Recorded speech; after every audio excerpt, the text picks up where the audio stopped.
बिस्मिल्लाहिर्रहमानिर्रहीम। अस्सलामुअलैकुम वरहमतुल्लाहि वबरकातुहू। नाज़रीन इकराम, हक़ न्यूज़ की ख़ुसूसी नशरियात जमाल रमज़ान के साथ आपकी खिदमत में एक बार फिर हाज़िर है। नाज़रीन इकराम, आज के प्रोग्राम का उन्वान है लैलतुल जायज़ा। उर्फ़ आम में जिसको यहाँ चाँद रात कहा जाता है, शरीयत मुताहरा के अंदर उसकी बड़ी फ़जीलतें बयान हुई हैं। आका करीम रऊफ़ुर रहीम सल्लल्लाहु अलैहि वसल्लम के फ़रमान आलीशान की रोशनी में देखा जाए तो आका करीम रऊफ़ुर रहीम सल्लल्लाहु अलैहि वसल्लम ने फ़रमाया कि इस रात में अल्लाह रब्बुल इज़्ज़त जहन्नमियों को इस तादाद इतनी कसरत से जहन्नुम से आज़ादी अता फ़रमाते हैं कि जितना पूरा रमज़ानुल मुबारक के महीने में जहन्नमियों को जहन्नुम से आज़ादी मिलती है। ये वो रात, ये बड़ी बरकतों और फ़जीलतों वाली रात है। ये इनाम हासिल करने की रात है कि जब बंदा खुदा पूरा महीना रमज़ानुल मुबारक के रोज़े रखता है, नमाज़ें पढ़ता है, तिलावत करता है, कसरत से अपने रब को याद करता है, तो अब ये वो रात आई है कि जिसमें वो अपने रब से अपने लिए बख्शिश मग़फ़िरत तलब करे तो अल्लाह रब्बुल इज़्ज़त उसको बख्शिश और मग़फ़िरत अता करते हैं। हमारे यहाँ देखने में आया है कि चाँद रात के ऊपर बहुत सारे लबो लाब के मामलात अब शुरू हो गए हैं। उम्मत जो है वो इस्लामी इक़दार को बुलाकर वो जो हमारी रवायात थीं, जो नबी अलैहिस्सलाम की तालीमात थीं, उनको बुलाकर रास्ते से भटकी हुई नज़र आती है। आज के इस उन्वान पर गुफ्तगू के लिए हमने अपने स्टूडियो में दावत दी है नौजवान मजहबी स्कॉलर जनाब हज़रत अल्लामा मौलाना मुफ्ती मोहम्मद ज़हीद कुरैशी साहब। कुरैशी साहब, मैं आपका शुक्रिया अदा करता हूँ कि आपने हमारे चैनल के लिए वक्त निकाला। आपके साथ तशरीफ़ फरमा हैं मुल्क पाकिस्तान के मारूफ सनाख़ा जनाब सैयद मोहम्मद बदीउल हसन शाह साहब। शाह साहब, मैं आपका भी शुक्रिया अदा करता हूँ कि आपने हमारे चैनल के लिए वक्त निकाला। गुफ्तगू का सिलसिला मुफ्ती साहब से शुरू करते हैं। मुफ्ती साहब, ये लैलतुल जायज़ा है और फिर ईद को जो है वो यौमुल जायज़ा कहा गया है, लेकिन हम देखते हैं हमारे यहाँ कुछ मामलात इसके बरक्स नज़र आते हैं। तो मैं चाहूँगा कि सबसे पहले तो आप हमारे सामईन को ये बताएं, हमारे नाज़रीन को ये बताएं इसके फ़जीलत के बारे में कि ये जो लैलतुल जायज़ा है इसकी कुरान हदीस मुबारक में क्या फ़जीलतें बयान हुई हैं। अल्हम्दुलिल्लाहिल्लज़ी हदाना इला सिरातिल मुस्तकीम वस्सलातु वस्सलामु अला सय्यिदिल अंबिया वल मुरसलीन व अला आलिहि व सहबिहि अजमईन, अम्मा बाद, लइन शकरतुम लाज़ीदन्नकुम, सदक़ल्लाहु मौलाना अज़ीम। मैं सबसे पहले हक़ न्यूज़ का और जनाब का शुक्रिया अदा करता हूँ कि आपने इस अजीम मौजू पर हमें लब कुशाई का मौका अता फ़रमाया है। जिस दौर में मजहबी प्रोग्राम हों या मॉर्निंग शोज़ हों जिनमें रेटिंग की रेस लगाई जा रही हो, उस दौर में एक मजहबी प्रोग्राम करना और फलाह आमा के लिए करना, और मज़ीद खुशी की बात यह है कि मेज़बान भी एक आलिम दीन हो, तो यकीनन इससे मखलूक़ खुदा को फ़ायदा ही पहुँचता है। और जितना अरसा आपने प्रोग्राम किए हैं यकीनन अवामुन्नास को इसको फ़ायदा पहुँचा है। मैं आपको दाद व तस्सीन पेश करता हूँ कि आपने माशाल्लाह बहुत अच्छे प्रोग्राम किए हैं। रमज़ान अल मुबारक की जितनी भी फ़जीलत है हदीस मुबारक में आई है, अगर उन हदीस मुबारक को हम सामने रखें और उनका ख़ुलासा अगर हम अपनी नज़र में रखें तो वो यही ख़ुलासा नज़र आता है कि रहमत हक़ बहाना मी जायद। मौला अली रज़ियल्लाहु ताला अन्हु फरमाते हैं कि अगर अल्लाह ताला ने नबी करीम सल्लल्लाहु अलैहि वसल्लम की उम्मत को बख्शना मकसूद ना होता तो अल्लाह ताला कभी भी रमज़ान अता न फरमाता। तो अल्लाह ताला ने हमको रमज़ान अता फरमा कर हमारे लिए बख्शिश और मफ़रत के असबाब पैदा फरमा दे दिए हैं। हज़रत सैयदना काब बिन उजरा रज़ियल्लाहु ताला अन्हु से रिवायत फरमाते हैं कि एक मरतबा नबी करीम सल्लल्लाहु अलैहि वसल्लम ने जुमला सहाबा कराम को फरमाया कि मेरे मिंबर के करीब जमा हो जाएं। जब सारे सहाबा कराम मिंबर के पास जमा हुए तो नबी करीम सल्लल्लाहु अलैहि वसल्लम ने जब मिंबर की पहली सीढ़ी पर कदम मुबारक रखा तो आपने फरमाया आमीन। फिर जब दूसरी सीढ़ी पर कदम मुबारक रखा तो फिर भी आपने फरमाया आमीन। इसी तरह जब आपने तीसरी सीढ़ी पर कदम मुबारक रखा तो फिर आपने फरमाया आमीन।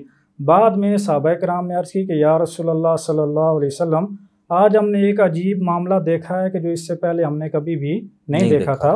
वो ये मामला ये था कि जब आपने मिंबर की पहली सीढ़ी पर कदम मुबारक रखा तो आपने फरमाया आमीन।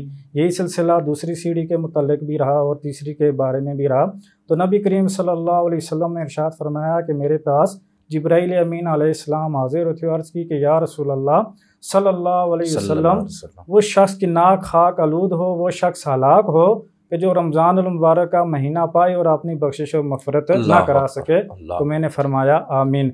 जब आपने दूसरी सीढ़ी पर कदम रखा तो जिब्राईल अमीन ने अर्ज़ की कि या रसूलल्लाह सल्लल्लाहु अलैहि वसल्लम, वो शख्स हलाक हो, वो शख्स की नाक खाक आलूद हो कि जिसके सामने आपका नाम इसमें ग्रामी लिया जाए और आप पर दुरूद व सलाम ना पढ़ सके, तो ऐसा शख्स हलाक हो जाए। और जब आपने तीसरी सीढ़ी पर कदम रखा तो जिब्राईल अमीन ने अर्ज़ की या रसूलल्लाह सल्लल्लाहु अलैहि वसल्लम, उस शख्स की नाक खाक आलूद हो, वो शख्स हलाक हो कि जिसने अपनी ज़िंदगी में माँ बाप में से दोनों को या उनमें से एक को पाया हो और उनकी खिदमत करके वो बंदा जन्नत के लिए कोई सबब पैदा ना कर सके, तो ऐसा शख्स हलाक हो जाए। आप अंदाज़ा लगाएं कि एक तरफ दुआ करने वाले या वईद सुनाने वाले जिब्राईल अमीन हों और अमीन कहने वाले नबी करीम सल्लल्लाहु अलैहि वसल्लम की ज़ात हो, तो यकीनन वो दुआ या वो वईदात ज़रूर कबूल होती हैं। तो जो शख्स रमज़ान मुबारक का महीना पाए और उसमें अपने वो जो लैल व नहार मामूलात को तब्दील ना कर सके, तरावी ना पढ़ सके, क़यामुल लैल ना कर सके, बख्शिश व मग़फ़िरत के असबाब पैदा ना कर सके, तो यकीनन ऐसे शख्स के अल्लाह ताला नाराज़ होता है। आते हैं मौजूदा मौजू की तरफ। लैलतुल जायज़ा। लैलतुल जायज़ा का मतलब होता है इनाम मिलने वाली रात। नबी करीम सल्लल्लाहु अलैहि वसल्लम ने अपने सहाबा किराम से फरमाया कि जब रमज़ान मुबारक की आखिरी रात आती है तो अल्लाह ताला बंदों की बख्शिश व मग़फ़िरत फरमा देता है। तो सहाबा किराम ने अर्ज़ की कि या रसूलल्लाह सल्लल्लाहु अलैहि वसल्लम, क्या वो शब कदर है? तो आपने फरमाया कि मज़दूर को मज़दूरी उसका काम ख़त्म करने पर मिलती है। तो यकीनन वो चांद रात है जिसको हम लैलतुल जायज़ा कहते हैं। अब याद रखिएगा कि जो ईद उल फ़ितर है इसकी दो तरह की फ़जीलतें हैं। एक इसकी रात की फ़जीलत हदीस मुबारक में मौजूद है और दूसरी इसकी ईद के दिन वाली फ़जीलत। अगर इसकी रात की फ़जीलत की बात की जाए तो साहबी रसूल फरमाते हैं कि जिस शख्स ने 2 ईदों की रातों को क़याम किया और सवाब की नीयत से इस रात को ज़िंदा किया, तो उस शख्स का दिल उस दिन नहीं मरेगा कि जिस दिन सब के दिन मर जाएंगे। रोज़ महशर जब सब के दिल मुर्दा हो जाएंगे, इन 2 ईदों की रातों को जिस शख्स ने क़याम किया होगा सवाब की नीयत से, अल्लाह ताला की इबादत की होगी, तो उस शख्स का दिल उस दिन भी ज़िंदा रहेगा। तो इसकी फजीलत का अंदाज़ा आप इस जगह से भी आप लगा सकते हैं। हज़रत कितना बड़ा इनाम है कि हम इस रात को तो बिल्कुल बेखबरी में गुजार देते हैं। हदीस मुबारक में कितनी बड़ी बात और कितना बड़ा इनाम है कि अगर एक बंदा इस रात में इबादत करता है। हालांकि हमारे यहाँ माशरे में ये समझा जाता है कि आज आज़ाद हो गए हैं तो अब आज़ादी का दिन है और आज़ादी की रात शुरू हो गई है, जबकि आका करीम फरमा रहे हैं कि जो इस रात में इबादत करता है बरोज़ माशर उसका दिल जो है वो जिंदा रहता है। बिल्कुल अल्लाह अकबर, क्या खूबसूरत बात। और सैयदना मुआज़ बिन जबल फरमाते हैं कि जिसने 5 रातों को क़याम किया तो अल्लाह ताला ऐसे शख्स पर जन्नत को वाजिब फरमा देता है। वो 5 रातें ज़िलहज्जा की 8, 9, 10, ईद उल फ़ितर की रात और ईद उल अज़हा की रात। इन 5 रातों में जो शख्स क़याम करता है, इबादत करता है, तो अल्लाह ताला ऐसे शख्स के लिए जन्नत को वाजिब फरमा देता है। इसी तरह सैयदना अब्दुल्लाह बिन उमर रज़ियल्लाहु तआला अन्हु से रवायत फरमाते हैं कि नबी करीम सल्लल्लाहु अलैहि वसल्लम ने इरशाद फरमाया कि जो बंदा 5 रातों को क़याम करता है तो अल्लाह ताला उस शख्स के गुनाहों को माफ़ फरमा देता है। ये दूसरी रवायत है। उन 5 रातों में से एक रात रजब की पहली रात है और शब जुमा है, जुमरात की रात है, ईद उल फ़ितर की रात है, ईद उल अज़हा की रात है और शुबान अल मुअज़्ज़म की 15वीं शब है। जो बंदा इन 5 रातों में क़याम करता है तो अल्लाह ताला ऐसे शख्स के गुनाहों को माफ़ फरमा देता है। जैसा कि आपने फरमाया है कि अब मौजूदा जो माशरे की तरफ हम नज़र दौड़ाएँ तो लोग ला व लब में मशगूल हो जाते हैं। सैयदना वहाब बिन मुनब्बा रज़ियल्लाहु तआला अन्हु से रवायत फरमाते हैं कि जब ईद उल फ़ितर का दिन आता है और जैसे ईद उल फ़ितर शव्वाल मुकर्रम की पहली हो जाती है, यकीनन वो चांद रात से ही होती है, तो शैतान रोता है, वह वेला करता है, उसके चेले उसके पास जाते हैं कि आका क्या मामला है, आप गिरिया जारी कर रहे हैं, रो रहे हैं। तो वो कहता है कि वो मेरे चेलो, आज की रात, आज के दिन अल्लाह ताला ने उम्मत मुहम्मदिया की बख्शिश और मफरत फरमा दी है, जाओ जाकर इनको लज़्ज़ात में मशगूल कर दो। तो देखा जाए कि कहीं हम शैतान के वार में तो नहीं आ रहे हैं। यूँ ही चांद रात आती है तो हमारे मामूलात ज़िंदगी ही तब्दील हो जाते हैं। जो लोग कुरान मजीद की तिलावत कर रहे होते हैं, क़यामुल लैल कर रहते हैं, इबादत में अपनी ज़िंदगी को गुजार रहते हैं, जैसे ही चांद रात आती है तो उनका रुख बाज़ारों की तरफ हो जाता है, मार्केटों की तरफ हो जाता है, शॉपिंग मॉल्स की तरफ हो जाता है। तो ये शैतान का एक वार होता है कि जिसमें ये लोग मसरूफ़ हो जाते हैं। होना तो ये चाहिए था कि इस रात को हम इबादत में गुजारते। अब आप देखें ना कि आपने अगर एक माह 28 दिन मेहनत की हो और उस वक्त आपको ये कहा गया हो कि आपका जो इनाम है, आपकी जो सैलरी है, आपकी जो मजदूरी है, वो आखिरी रात 29वीं रात को मिलेगी। लेकिन 29वीं रात को बंदा बाज़ार की तरफ रुख कर ले, शॉपिंग मॉल में चला जाए, छुट्टी कर ले, तो यकीनन उसको मजदूरी नहीं मिलेगी। तो ये जो लैलतुल जायज़ा है, चांद रात है, ये मजदूरी मिलने का दिन है। तो अगर बंदा इस दिन ही मामूलात को तब्दील कर लेगा तो यकीनन अल्लाह ताला की वो बंदा बड़ी रहमत से महरूम हो जाएगा। क्या खूबसूरत मिसाल मुफ्ती साहब आपने दी कि 28 दिन तो वो मेहनत करता है। अब जब सैलरी लेने वाला दिन हो उसी दिन ही वो गायब हो जाए और छुट्टी कर ले बगैर बताए और बगैर इन्फॉर्म किए, तो जाहिर सी बात है उसको फिर सैलरी भी नहीं मिलती। ये तो एक मिसाल है, दुनिया का दस्तूर है।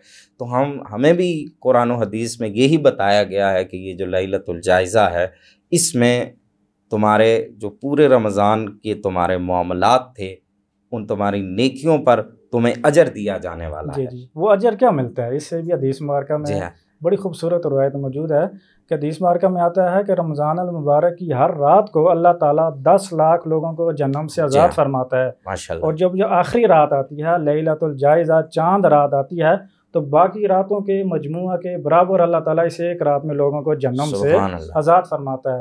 अगर बाकी 28 रातों में 80,000 लोगों को, 80 लाख लोगों को अल्लाह ताला ने जन्नम से आज़ाद फरमाया है, तो इस एक रात में अल्लाह ताला 80 लाख लोगों को एक रात में जन्नम से आज़ाद फरमा देगा। ये तो एक हदीस मुबारका में एक तादाद को बयान किया गया है, लेकिन अल्लाह ताला की रहमत इससे वराउल वरा है। अगर अल्लाह ताला चाहे तो एक रात में अरबों करोड़ों जी लोगों को जन्नम से आज़ाद फरमा दे। सुभान अल्लाह। मुफ्ती साहब बड़ी खूबसूरत गुफ्तगू फरमा रहे हैं आप। जी चाहता है कि सुनते रहें।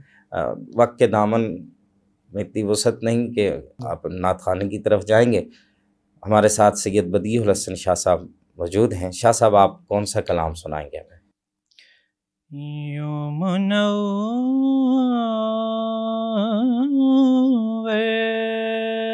है ये दिल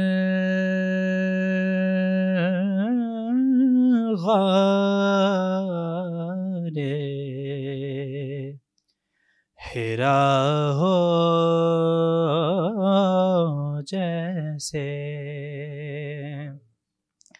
यूं मुनव्वर है ये दिल गारे हिरा हो जैसे, इसके अंदर कोई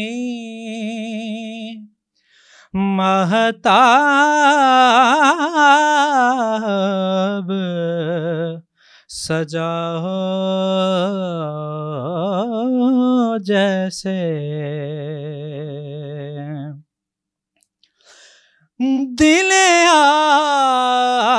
आवारा को बेसाख्ता आया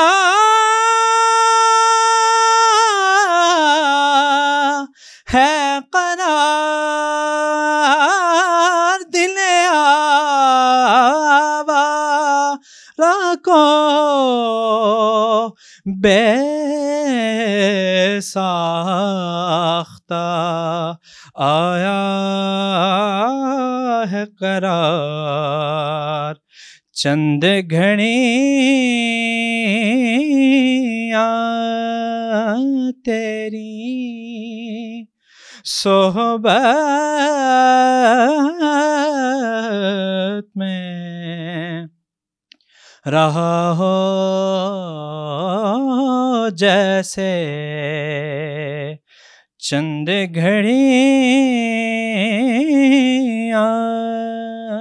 तेरी सोहबत में रहा हो जैसे। और गुंबदे सब्ज़ है यों ताज़ा बताज़ा हर आन गुंबदे सब्ज़ है यों ताज़ा बताज़ा है आन। ज़हन में कोई नया फूल खिला हो जैसे इसके अंदर कोई इसके अंदर कोई महताब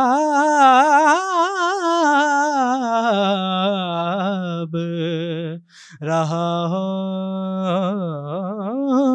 जैसे। तेरे औसाफ किसी एक बशर में तो नहीं, तेरे औसाफ किसी एक बशर में तो नहीं। तेरी सूरत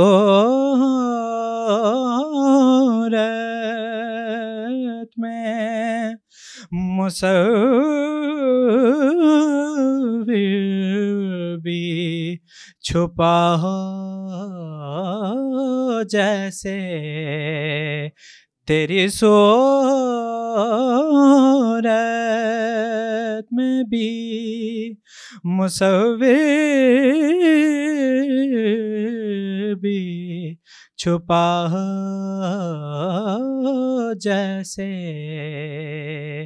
यूं मुनव्वर है ये दिल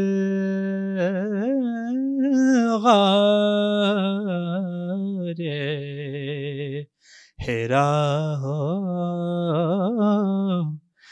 जैसे। माशाल्लाह शाह साहब, बड़ा खूबसूरत इंतखाब था आपका और बड़े ही प्यारे अंदाज में आपने इस कलाम को पेश किया।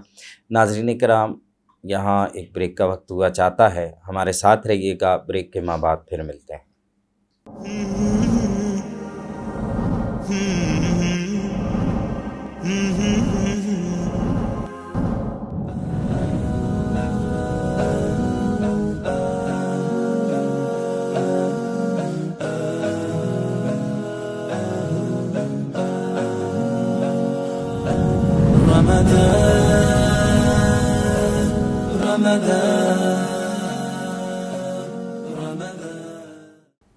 नाज़रीन इकराम, प्रोग्राम में एक बार फिर आपको खुशामदीद कहते हैं। ब्रेक पर जाने से पहले गुफ्तगू का बड़ा प्यारा सिलसिला शुरू था। मुफ्ती साहब, मैं चाहूँगा कि बात को वहीं से आप आगे बढ़ाएं कि लैलतुल जायज़ा की जो फ़जीलतें हैं अहादीस मुबारका की रोशनी में, वो आपने बड़ी डिटेल से हमारे नाज़रीन के सामने बयान की। मैं चाहूँगा कि कुछ जो अमाल हैं ख़ास करने के कि इसको कैसे गुजारना चाहिए लैलतुल जायज़ा को, इसके मतलब कुछ रहनुमाई फरमाएं। जी ज़रूर। एक तो देखेंगे जैसे कि अर्ज़ पहले की गई थी कि ईद उल फितर की जो फजीलत है वो दो तरह से है। एक इसकी रात की फजीलत है और दूसरी इसकी दिन की फजीलत है। इस ज़मन में हज़रत सैयदना अब्दुल्ला बिन अब्बास रज़ियल्लाहु ताला अन्हु से एक तफसीली रवायत है, मैं चाहता हूँ कि उसका भी मैं तज़किरा कर दूँ। हज़रत सैयदना अब्दुल्ला बिन अब्बास रज़ियल्लाहु ताला अन्हु बयान करते हैं कि नबी करीम सल्लल्लाहु अलैहि वसल्लम ने इरशाद फरमाया कि जब ईद उल फितर की रात आती है तो आसमानों पर इसका नाम लैलतुल जायज़ा रख दिया जाता है, इनाम मिलने की रात। और जब ईद उल फितर का दिन आता है तो इसको इनाम मिलने के दिन से तबीर किया जाता है। तो जैसे ही ईद उल फितर का दिन आता है तो अल्लाह ताला फ़रिश्तों को फरमाता है कि ज़मीन पर उतर जाओ। अल्लाह ताला के फ़रिश्ते ज़मीन पर उतरते हैं, गलियों के किनारों पर, रास्तों पर वो खड़े हो जाते हैं और ऐसी आवाज़ से वो निदा लगाते हैं कि जो आवाज़ जिन्नों और इंसानों के अलावा सारी मखलूक़ात सुनती है। वो फ़रिश्ते ये निदा लगाते हैं कि ए उम्मत मोहम्मद आओ रब्बे कदीर की बरगाह की तरफ, कि जो बहुत ज़्यादा अता फरमाने वाला है और बड़े से बड़े गुनाहों को मुआफ़ फरमाने वाला है। सुभान अल्लाह। जब लोग ईदगाह की तरफ आते हैं तो फिर अल्लाह ताला अपने बंदों की तरफ मुतवज्जह होता है और अल्लाह ताला फ़रिश्तों से ये पूछता है कि ओ मेरे फ़रिश्तों, उस बंदे की क्या बदला होगा कि जिसने अपनी मेहनत को पूरा किया हो। तो फ़रिश्ते अर्ज़ करते हैं कि मेरे मालिक, उसका बदला यही है कि उसको पूरी पूरी मजदूरी अता कर दी जाए। तो अल्लाह ताला फरमाता है कि मेरे फ़रिश्तों तुम गवाह हो जाओ कि मैंने रमज़ान अल मुबारक के रोज़ों और तरावी के बदले में अपने बंदों को मैंने माफ़ फरमा दिया है और उनसे मैं राज़ी हो गया हूँ। फिर अल्लाह ताला बंदों की तरफ मुतवज्जह होता है और फरमाता है क्या मेरे बंदो, आज के दिन तुम मुझसे जो भी सवाल करोगे मुझे अपनी इज़्ज़त और जलाल की कसम के मैं वो पूरा करूँगा। अगर आज के दिन तुम मुझे अपनी आखिरत के बारे में मुझसे सवाल करोगे तो मैं तुम्हें ज़रूर अता फरमाऊँगा। और आज के दिन अगर तुम अपनी दुनिया के मुताल्लिक़ सवाल करोगे तो इसमें मैं तुम्हारी मसलियत पर नज़र करूँगा कि तुम्हारे हक़ में बेहतर क्या है। और मेरी इज़्ज़त और जलाल की कसम के आज के दिन में मुजरिमों और काफिरों के सामने तुम्हें रुसवा नहीं करूँगा। और जब तक तुम मेरा ख्याल रखोगे मैं अपना करम की बारिशें तुम पर नाजिल करता रहूँगा। फिर अल्लाह ताला फरमाता है कि ओ मेरे बंदो, आज के दिन मैं तुमसे राज़ी हो गया और तुमने मुझे राज़ी कर दिया, लिहाजा अब तुम बख्शे बख्शाए अपने घरों की तरफ लौट जाओ। सुभान अल्लाह। अब इसके जो आखिरी अल्फाज हैं वो ये बड़े खुशकुन हैं कि फ़रिश्ते ये जो इनामात उम्मत मुहम्मदिया पर अल्लाह ताला फरमाता है इसको देख कर खुश होते हैं और खुशियाँ मनाते हुए आसमान की तरफ लौट जाते हैं। तो ये ईद के दिन की फजीलत है। अब सवाल ये है कि ईद का दिन कैसे मनाया जाए। तो असल बात तो ये है कि ईद तो उन लोगों के लिए है कि जिन्होंने रमज़ान अल मुबारक के रोज़ों को रखा, रमज़ान अल मुबारक की रातों को क़याम किया, इबादत की, क़याम लैल किया, तो उनके लिए ईद का जो दिन है वो इनामात पाने का दिन है। लेकिन जिनके दिन रात उसी तरह पहले की तरह ही रहे, उन्होंने कोई इबादत का एहतमाम नहीं किया, क़याम लैल नहीं किया, तरावी की तौफ़ीक अगर किसी को नहीं हुई तो हो सकता है कि फिर ये ईद का दिन उनके लिए वईद का दिन हो जाए। हज़रत सैयदना उमर बिन ख़त्ताब रज़ियल्लाहु ताला अन्हु ईद के दिन अपने घर के दरवाज़े को बंद करके अंदर रो रहे थे तो सहाबा इकराम ने जाकर दस्तक की और उसकी किया है अमीरुल मोमिनीन, आज तो ईद का दिन है, खुशियों का दिन है, इनाम मिलने का दिन है, लेकिन ये रोने की क्या वजह है। तो आपने फरमाया कि हाज़ा यौमुल ईद व हाज़ा यौमुल वईद, कि हो सकता है कि ये आज का दिन यौम ईद भी हो और यौम वईद भी हो। ईद का दिन तो उन लोगों के लिए है कि जिनके अमाल अल्लाह ताला ने कबूल फरमा लिए। हो सकता है कि उमर बिन ख़त्ताब के रोज़े अल्लाह ताला ने कबूल ना किए हों, तो मैं इस वजह से रो रहा हूँ कि कहीं ये मेरे लिए वईद का दिन ही ना हो। तो ईद के दिन भी हमें अल्लाह ताला की जो नेमतें हैं उन पर शुक्र अदा करना चाहिए और दिल में ये डर खौफ भी होना चाहिए कि कहीं अल्लाह ने हमारी इबादत को कबूल ना किया तो फिर हम कहाँ जाएंगे। तो ईद के दिन के जो मामूलात हैं हमें देखना चाहिए कि नबी करीम सल्लल्लाहु अलैहि वसल्लम ने ईद के दिन के मामूलात को कैसे अदा फरमाया, आपके सहाबा ने कैसे अदा फरमाया। यही उमर बिन ख़त्ताब हैं कि आपने अपने बेटे को ईद वाले दिन देखा कि पुराने कपड़े पहने हुए हैं। तो जब आपने देखा कि आपके बेटे ने पुराने कपड़े पहने हुए हैं तो आपकी आँखों से आंसू जारी हो गए और बेटे को पास बुलाया, कहा कि हो सकता है कि बेटा पुराने कपड़े पहनकर तुम्हारे दिल में कोई रंजीदगी हो तो इस वजह से मैं रो रहा हूँ। तो आपके बेटे भी साहबी रसूल थे, जब बाप उमर बिन ख़त्ताब जैसा हो तो यकीनन बेटे भी वही फरासत होगी। तो बेटे अर्ज़ करने लगे कि अब्बा जान, आज के दिन तो वो शख्स का दिल रंजीदा हो, वो शख्स गमगीन हो कि जिससे अल्लाह राज़ी ना हो, जिससे जिसके वालिदैन राज़ी ना हो, यकीनन मुझसे मेरे वालिदैन राज़ी हैं और मेरा अल्लाह भी राज़ी होगा, तो आज के दिन में क्यों गमगीन हूँ। तो हज़रत उमर बिन ख़त्ताब ने अपने बेटे को गले लगा लिया और इस तरह आपके आंखों से आंसू जारी हैं। नबी करीम सल्लल्लाहु अलैहि वसल्लम के बारे में भी आता है कि जब आप ईद वाले दिन हज़रत मौला हुसैन को साथ लेकर ईदगाह की तरफ जा रहे हैं तो देखा कि रास्ते में एक बच्चा दीवार के साथ मुंह करके रो रहा है। तो नबी करीम सल्लल्लाहु अलैहि वसल्लम गए उस बच्चे के पास कि वो बच्चे, आज तो ईद का दिन है, खुशियों का दिन है, तू क्यों रो रहा है। तो बच्चा अर्ज़ करने लगा कि या रसूलल्लाह सल्लल्लाहु अलैहि वसल्लम, मेरे वालिद इस दुनिया में नहीं रहे हैं तो मैं इस वजह से रो रहा हूँ। तो आपने उस बच्चे को वहीं से पकड़ा और अपने घर ले आए और आकर फरमाया कि बच्चे, क्या तू पसंद करता है कि मैं मोहम्मद तेरा बाप बन जाऊं और ये आयशा तेरी माँ बन जाए। अब देखिए कि कैसे उस बच्चे की तकदीर पर भी लोग खुशियाँ मना रहे होंगे कि कैसी किस्मत है कि जिसके बाप नबी करीम सल्लल्लाहु अलैहि वसल्लम बन रहे हैं और जिसकी वालदा अम्मा आयशा सिद्दीक़ा रज़ियल्लाहु तआला अन्हा बन रहे हैं। सुभान अल्लाह। इस अमल से हम देखते हैं तो ये यतीमों के बारे में, उनके साथ हुस्न सलूक करने के बारे में एक वाज़े पैगाम है हमें। सुभान अल्लाह, क्या खूबसूरत बात कही। मैं चाहूँगा मुफ्ती साहब, हमारे यहाँ अक्सर देई इलाका जात में ये एक रस्म कह लें, रिवाज कह लें कि इस पर बड़ा जो है पाबंदी से अमल किया जाता है और ना करने वाले को बुरा भला भी कहा जाता है कि जो साल भर में जितने भी लोग इस दुनिया से रुखसत हुए होते हैं, जो फौत हुए होते हैं, उन फौत शुदगान के लिए दुआओं का जो एक तरीक़ाकार चला आ रहा है कि लोग इकट्ठे होते हैं, उस शख्स के घर जाते हैं, फिर उसके लिए दुआ करते हैं, तो तरह तरह के उसमें लवाज़मात भी करने पड़ते हैं, घर वालों को बहुत सारे अखराजात भी हो जाते हैं। तो देखने में आया बहुत सारे लोग जो होते हैं वो गरीब और नादार लोग होते हैं। उसमें बहुत दफ़ा ऐसा भी होता है कि उनको कर्ज़ा ले के उस ईद के दिन को भुगताना पड़ता है कि मेहमान आएंगे, कसरत से लोग आएंगे वो दुआ करने के, हालांकि वो फौत हुए शख्स को साल गुजर चुका होता है। तो इसके मुतल्लिक़ कुछ रहनुमाई फरमाएं कि शरीयत मुतारा में इसके मुतल्लिक़ क्या कुछ ऐसा सबूत मिलता है। देखिए, दीन इस्लाम में जो तज़ियत है और जो सोग है वो 3 दिन के लिए है। जी हाँ। अगर किसी का अजीज़ फौत हो जाता है तो आप उसकी तज़ियत करने के लिए 3 दिन जा सकते हैं और इसी तरह 3 दिन घर वाले उस गम में रह सकते हैं, सोग मना सकते हैं, सिवाय उस सूरत के कि जिसका शोर फौत हो जाए तो उसके लिए जो सोग मुकर्रर किया गया है वो 4 माह 10 दिन है। तो इसके अलावा यही 3 दिन हैं। अब आप अंदाज़ा लगाएं कि अगर किसी का बाप या किसी का बेटा ईद से 6 माह पहले या 8 माह पहले, 9 माह पहले फौत हुआ होगा तो ईद वाले दिन लोग ख़ास तौर पर उसके घर में जाएंगे। हुक्म तो ये है कि ऐसे लोगों को हम ईद की खुशियों में शामिल करें। अगर वो गमगीन हैं, वो अपने किसी अजीज़ की वजह से परेशान हैं और उनको उनकी याद सता रही है, तो हमें चाहिए कि हम ऐसे लोगों को ईद की खुशियों में शामिल करें। लेकिन होता क्या है, देखिए कि कोई दुआ करने के लिए जाता है तो ये तो एक अच्छा अमल है, दुआ करने से कोई भी मना नहीं करता है। दुआ आप कब्रिस्तान में भी कर सकते हैं। अलग अलग फैक्टर हैं। अलग अलग फैक्टर हैं। दुआ है और एक जाना और फिर लवाज़मात होने और ये अजीब। तो उसमें यह है कि दुआ आप मस्जिद में कर दें, ख़ास तौर पर ऐसे मौक़ों पर ऐसे लोगों के घर ना जाएं। हमने देखा है कि अगर किसी का बेटा फौत होता है तो लोग उसके घर में जाते हैं और उसकी बेटे की बातें करते हैं कि आपका बेटा हमारे साथ अच्छा था। उसके दोस्त जाते हैं, जब तक उसके बाप को वो रुलाएंगे नहीं तो उस वक्त वहाँ से उठेंगे नहीं, उसका बाप गमगीन हो जाता है। इसी तरह अगर किसी का वालिद फौत होता है तो उसके दोस्त जाते हैं और जाकर उस वालिद के बेटों को रुला कर आ जाते हैं। तो ये एक मायूब अमल है। और इस काम में ये होता है कि अब ज़ाहिर अगर गर्मियों के रोज़े हैं तो लोग शरबत पानी का, ठंडे पानी का एहतमाम करेंगे, और अगर सर्दियों के रोज़े हैं तो चाय वगैरह का लोग एहतमाम करेंगे।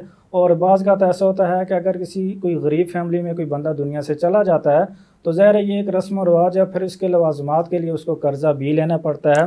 अब इसमें जो है वो नुकसानात ज़्यादा हैं और इसके फ़वाइद कम हैं। दुआ तो एक अलग तरफ रह गई है, लेकिन वो दीगर लवाज़मात हैं, उस बंदे को ना वो 2 दिन घर से निकल सकता है और उसको यही फ़िक्र होती है कि मैं इतना इत्माम कैसे करूँगा, उसके लिए उसको उधार भी लेना पड़ता है। तो इस रस्म में फ़वाइद से ज़्यादा नुकसानात, फ़वाइद कम और नुकसानात ज़्यादा हैं, लिहाजा इससे हमें बचना चाहिए और ऐसे लोगों को ईद की खुशियों में शामिल करना चाहिए, उनके गम को ताज़ा नहीं करना चाहिए। बड़ी खूबसूरत बात आपने बता दी कि अगर दुआ ही करनी मकसूद है तो ज़ाहिर है बहुत सारे लोग, बल्कि अक्सरियत जो लोग होते हैं, मर्द हज़रात हैं, वो ईदगाह में जाते हैं, नमाज़ पढ़ते हैं। अगर क्या ही अच्छा हो कि वहीं इज्तमाही तौर पे अहले इलाका, अहले मोहल्ला और या आलम इस्लाम के जितने भी लोग जी इस जी दुनिया से रुखसत हो गए उनके लिए इज्तमाही दुआ कर दी जाए, तो क्या वो जी, ज़्यादा ये ज़्यादा मौसर है और होना भी ऐसा ही चाहिए कि मस्जिद में ज़रा जितने लोग ज़्यादा होंगे और जितनी दुआएं ज़्यादा कबूल होंगी, जी हाँ। और एक बंदे के हक़ में जितने लोग ज़्यादा हाथ उठाएंगे तो अल्लाह ताला उसकी बख्शिश और मग़फ़िरत फरमाएगा। तो होना ये चाहिए कि जैसे आपने फरमाया कि मस्जिद में इज्तिमाई दुआ हो जाए तो उसके बाद ख़ास तौर पर घरों में जाने वाला सिलसिला नहीं होना चाहिए, इसको बंद होना चाहिए। अब वैसे अजीज़ व कारब जाते हैं, वो तो ज़ाहिर जी है ईद का एक जी हिस्सा है, जहाँ खुशियों करीबी का। रिश्तेदारों के घर में तो आप वैसे भी जाते हैं, तो ख़ास तौर पर दुआ के लिए नहीं जाएं, उनकी दिलजोई के लिए चले जाएं, उनसे मिलने के लिए चले जाएं, वो तो ज़रा हमारा एक अखलाकी फ़र्ज़ भी बनता है। लेकिन दूर दराज इलाकों में जाना ख़ास तौर पर दुआ के लिए, जी हाँ। ये मामला शहरों में भी है और देहातों में कुछ बहुत ज़्यादा है, जी तो इसको नहीं होना चाहिए। हमें एक नबी करीम सल्लल्लाहु अलैहि वसल्लम की तालीमात को मद्देनज़र रखते हुए ऐसे मामलात को भी देखना चाहिए। माशाल्लाह, बड़ी खूबसूरत गुफ्तगू फरमाई मुफ्ती साहब आपने। मैं चाहूँगा कि आखिर में हमारे सुनने वालों को अगर आप कोई मैसेज देना चाहें तो वो 1 मिनट में दें। जी बिल्कुल, सुनने वालों के लिए यही मैसेज है कि रमज़ान अल मुबारक में अल्लाह ताला हो सकता है कि बड़े से बड़े गुनाहगार को माफ़ फरमा दे, और अल्लाह ताला माफ़ फरमाता भी है। लेकिन हदीस बारका में आता है कि 3 बंदे ऐसे हैं कि जिनकी ना रमज़ान मुबारक में अल्लाह ताला बख्शिश और मफ़रत फरमाता है, और ना ही शब कदर में ऐसे लोगों की बख्शिश और मफ़रत फरमाता है। अल्लाह अकबर। वो 3 लोग, शराबी, जब तक अगर वो तौबा नहीं करेगा तो अल्लाह ताला ऐसे शख्स की बख्शिश और मफ़रत नहीं फरमाएगा। दूसरा वो बंदा कि जो दिल में किसी के बारे में बुग़्ज़ व हसद और कीना रखता है अल्लाह और अकबर। रिश्तेदारों के साथ वो कतारेमी का तल्लुक़ रखता है, रिश्तेदारों के साथ लड़ाई झगड़ा रखता है, तो अल्लाह ताला ऐसे शख्स को भी माफ़ नहीं फरमाएगा। और तीसरा अपने वालिदैन का नफ़रमान, ऐसे अल्लाह बंदे को अकबर। भी अल्लाह ताला माफ़ नहीं करेगा जब तक वो अपने वालिदैन को राज़ी ना कर लें। तो लिहाजा जो चंद लम्हे रमज़ान मुबारक के रहते हैं, इनके गुज़रने से पहले पहले ही अगर आपका कोई अज़ीज़ आपसे नाराज़ है तो उसको राज़ी कर लें, अपने वालिदैन को आप राज़ी कर लें। अगर आपने किसी के साथ ज़्यादती की है तो उससे आप माफ़ी मांग लें, अगर आपके साथ किसी ने ज़्यादती की है तो उसको आप खुले दिल से माफ़ फरमा दें, और अल्लाह ताला माफ़ करने वालों को कबूल फरमाता है। इसके ज़िमन में मैं चाहता हूँ कि शहज़ादगान रसूल का एक वाक़या मैं नाज़रीन के गोशगुज़ार कर दूँ। एक मरतबा हज़रत मौला इमाम हसन और मौला इमाम हुसैन में किसी मामले पर तलखी हो गई और एक दूसरे से नाराज़ हो गए। तो कुछ टाइम के बाद हज़रत इमाम हुसैन ने इमाम हसन को पैगाम भेजा कि भाईजान आप आ जाएं, मेरे घर पर आ जाएं, हम एक दूसरे को माफ़ करते हैं। जब ग़ुलाम जाता है और मौला इमाम हसन से अर्ज़ करता है कि मौला इमाम हुसैन आपको बुला रहे हैं और ये फरमा रहे हैं कि आइए एक दूसरे को माफ़ करते हैं, तो आपको बड़ा ताज्जुब हुआ, फरमाने लगे कि होना तो ये चाहिए था कि जो छोटा होता है वो बड़े के पास आता है और जिसने गलती की होती है वो दूसरे के पास जाता है, लेकिन यहाँ मामला बरक्स है। लेकिन वो भी शहज़ादे रसूल थे, चले आए मौला इमाम हुसैन के पास और एक दूसरे को जब उन्होंने माफ़ कर दिया, उसके बाद आपने पूछा कि है भाईजान ये मामला बड़ा अजीब हुआ है, होना तो ये चाहिए था कि आप मेरे पास आते, बड़ा मैं हूँ, आप छोटे हैं। तो मौला इमाम हुसैन ने फरमाया कि मैंने नाना जान की हदीस पढ़ी थी कि जो सबसे पहले किसी को माफ़ करेगा वो जन्नत में भी पहले जाएगा।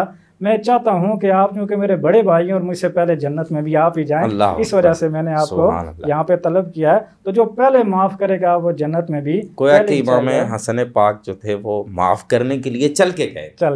सुभान अल्लाह, क्या खूबसूरत। तो रमज़ान मुबारक में अगर आपका कोई अजीज़ रिश्तेदार नाराज़ है, किसी के साथ आपकी लड़ाई झगड़ा हो गया है, तो फ़ी सबीलिल्लाह उसको माफ़ कर दें, अपने वालिदैन को राज़ी कर दें, ताकि रमज़ान मुबारक के फ़ज़ाइल और बरक़ात कमा हक़ हो आप उसको हासिल कर सकें। माशाल्लाह मुफ्ती साहब, बड़ी खूबसूरत गुफ्तगू फरमाई आपने।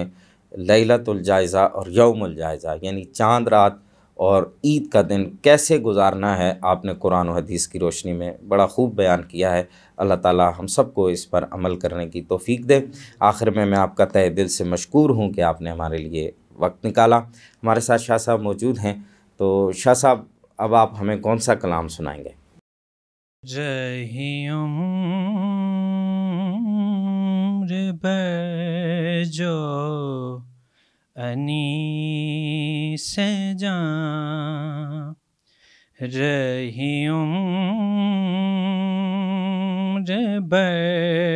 जो अनी से जान, वो बसार ज़ू नबी रही, रही उम्र भर जो अनी से जां, वो बसार जो नबी रही, कभी अश्क बन के रवां हुई, कभी अश्क बन के रवां हुई, कभी दर्द बढ़ के दबी रही, रही उम्र भर जो अनी से जां। शहदी की फिक्रो निगाह से मिटे नस्लो रंग के तफर्रुक़, शहदी की फिक्रो निगाह से मिटे नस्लो रंग के तफर्रुक़, न रहा तफ़ाख़ुर मन सबीना, रहा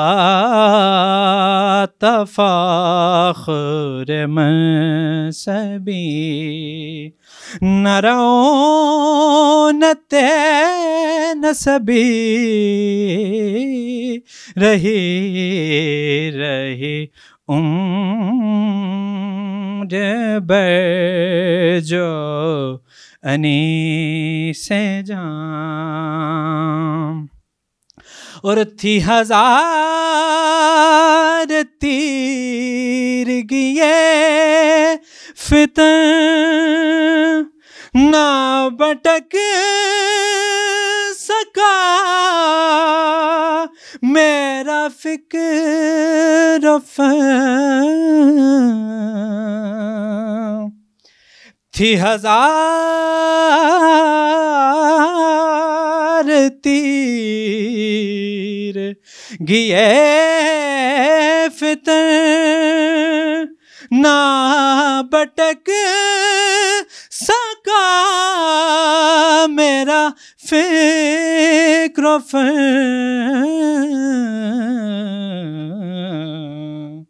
मेरी कायनाते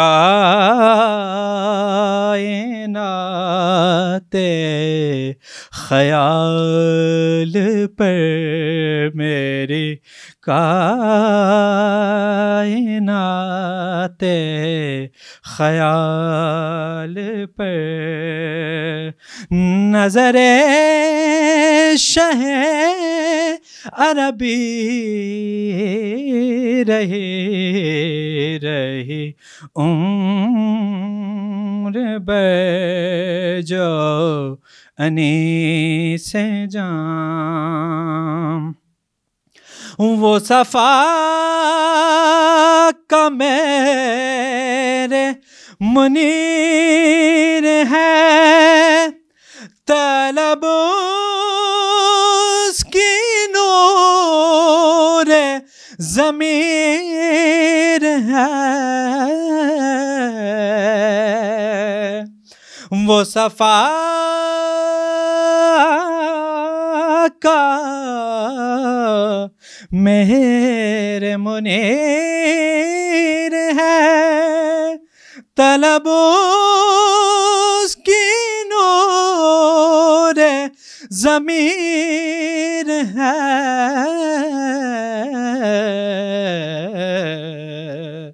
यही रोज़गारे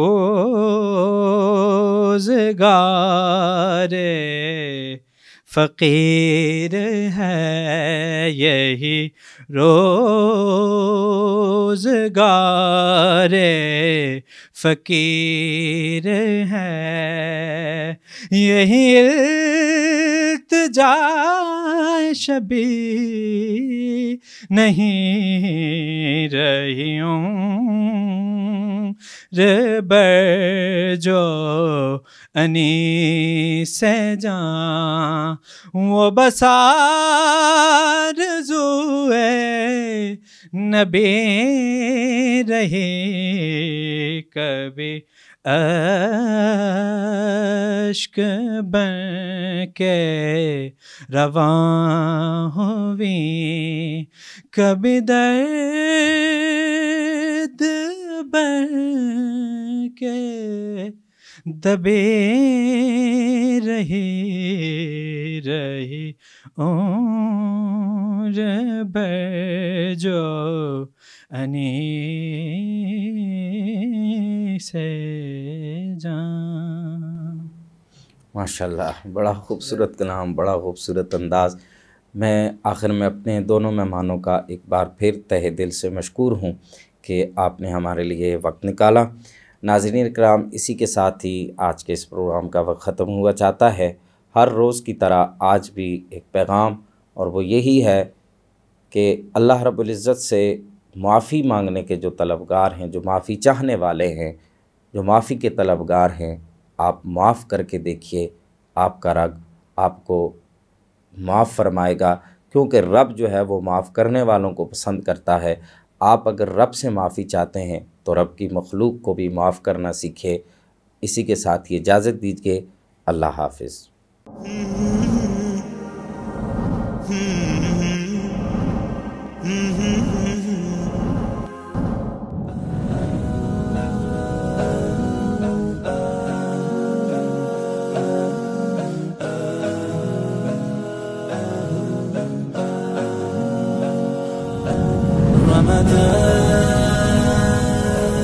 Ramadan